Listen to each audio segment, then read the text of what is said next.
గుర్తించి వారి కౌలు హక్కు కార్డులు జారీ చేసి సులభతరంగా పంట రుణాలు, ప్రభుత్వ సంక్షేమ పథకాల లబ్ధి అందించేందుకు కొత్త కౌలు చట్టం తీసుకురావడానికి చర్యలు తీసుకుంటున్నాం.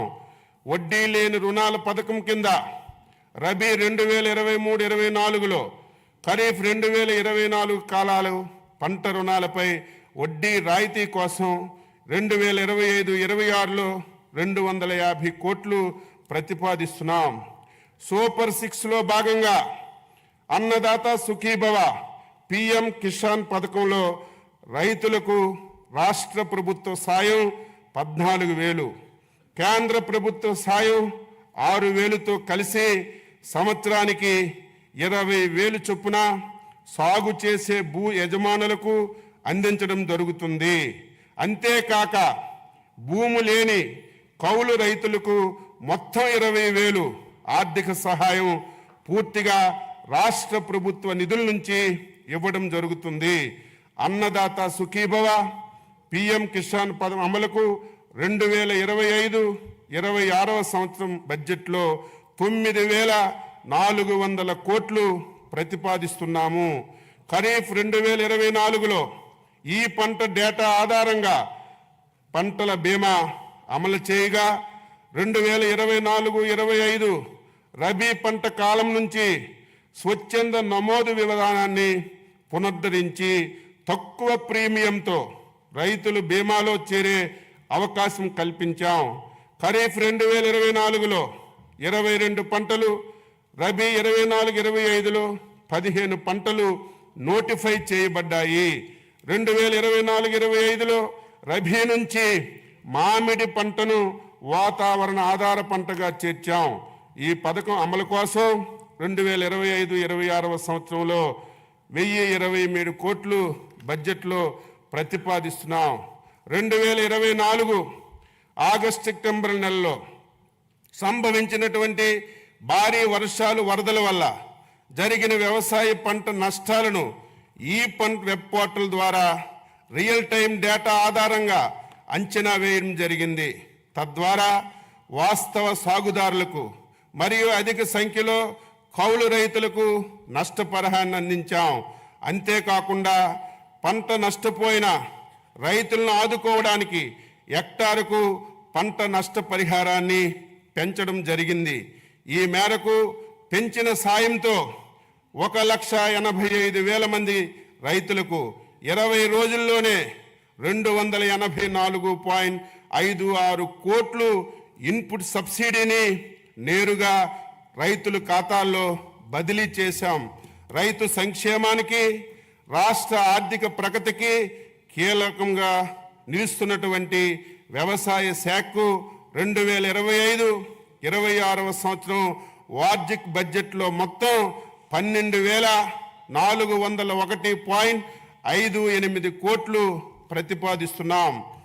ఉద్యాన శాఖ, ఉద్యాన రంగంలో పెట్టుబడులు పెట్టడం అంటే రాష్ట్ర భవిష్యత్తుకి పెట్టుబడి పెట్టడమే అన్న గౌరవ ముఖ్యమంత్రి గారి ఆలోచనలకు అనుగుణంగా రైతుకు మెరుగైన ఆదాయం పొందడానికి ఉద్యాన పంటల ఉత్పత్తి, ఉత్పాదకత, నాణ్యతను పెంచే లక్ష్యంతో ఉద్యాన శాఖ ప్రాధాన్యత కలిగినదిగా ప్రభుత్వం గుర్తించింది. రాష్ట్రంలో ఉద్యాన పంటలు 45.57 లక్షల ఎకరాల్లో సాగుతో 365.92 లక్షల మెట్రిక్ టన్నులు ఉత్పత్తి నమోదైంది. దేశ పంటల ఉత్పత్తిలో రాష్ట్రం 16% వాటంతో ప్రథమ స్థానంలో నిలిచింది.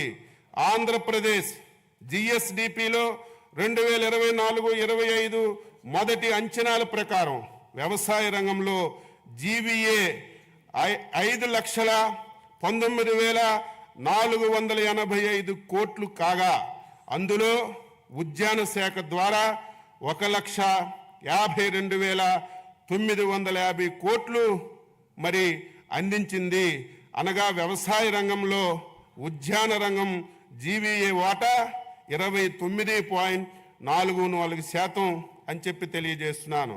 దేశంలో అత్యుత్తమ 15 జిల్లాల్లో 6 జిల్లాలు ప్రకాశం, అనంతపురం, వైఎస్ఆర్, అన్నమయ్య, శ్రీ సత్యసాయి, కర్నూలు ఆంధ్రప్రదేశ్కి చెందినవి కావడం గర్తించదగ్గ విషయం. 2024-25 సంవత్సరంలో 2.12 లక్షల ఎకరాల్లో సూక్ష్మ సేద్యం అమలు చేసి 80,080 మంది రైతులకి లబ్ధి చేకూర్చడం జరిగింది. మన రాష్ట్రంలో ఆయిల్ ఫామ్ విస్తీర్ణత 5.67 లక్షల ఎకరాల్లో ఉత్పాదకతతో దేశంలో మొదటి స్థానంలో ఉంది. 2024-25 సంవత్సరంలో 42,620 ఎకరాల్లో ఆయిల్ పామ్ తోటల సాగు చేపట్టగా 16,985 మంది లబ్ధిదారులు ఇందులో చేరారని చెప్పి తెలియజేస్తున్నాను. 2024-25లో సమీకృత ఉద్యాన అభివృద్ధి పథకం కింద పంటల కోత అనంతరం నష్టాలు నివారించడానికి 590 ప్యాక్ హౌసులు, రైపనింగ్ ఛాంబర్సు, కలెక్షన్ సెంటర్లు, కోల్డ్ రూములు మంజూరు చేశాం.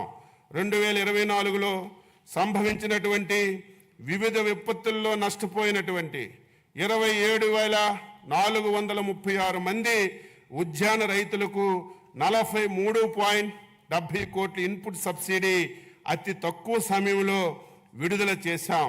గత ప్రభుత్వ హయాంలో మే 24 సంభవించినటువంటి వడగండ్ల వాన, అధిక వర్షాలకి నష్టపోయినటువంటి ఉద్యాన పంటలకి 4.31 కోట్లు జనవరి 2025లో విడుదల చేశాం.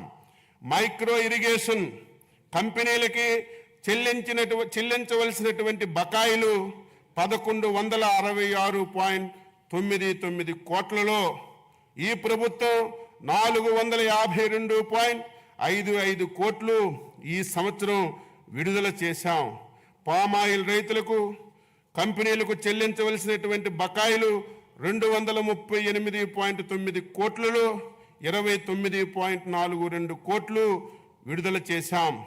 MIDH పథకంలో చెల్లించవలసినటువంటి 93.54 కోట్లలో 33.33 కోట్లు విడుదల చేశాం. స్వర్ణాంధ్ర 2047 కింద అధిక జీవీవే సమకూర్చే 11 ఉద్యానవన పంటలను క్లస్టర్ విధానంలో ప్రోత్సహించుటకు ప్రణాళిక చేశాం. ప్రతి సంవత్సరం వృద్ధి రేటు 15% పైబడి వచ్చేటట్లుగా పంటలను క్లస్టర్లుగా ఎంపిక చేసుకున్నాం. ఈ క్లస్టర్లు జాతీయ ఉద్యాన బోర్డు నుంచి ప్రత్యేకంగా కేటాయింపునకు ప్రాజెక్టులు రూపకల్పన చేస్తున్నాం.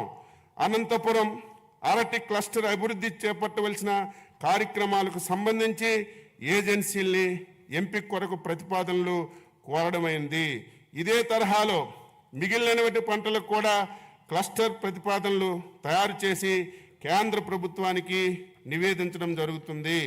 ఇందులో భాగంగా చిత్తూరు, అన్నమయ్య, తిరుపతి జిల్లాల్లో మామిడి క్లస్టర్, శ్రీకాకుళం, SSR, మన్యం జిల్లా జీడి మామిడి క్లస్టర్ గాను, శ్రీకాకుళం, తూర్పుగోదావరి, కోనసీమ జిల్లాల్లో క్లబ్బర్ క్లస్టర్ గాను, ఏలూరు, తూర్పుగోదావరి జిల్లాలో పామాయిల్, కోకో క్లస్టర్లుగా, గుంటూరు, ప్రకాశం జిల్లాల్లో మిరప క్లస్టర్లుగా అభివృద్ధికి ప్రతిపాదనలు తయారు చేయడమైంది.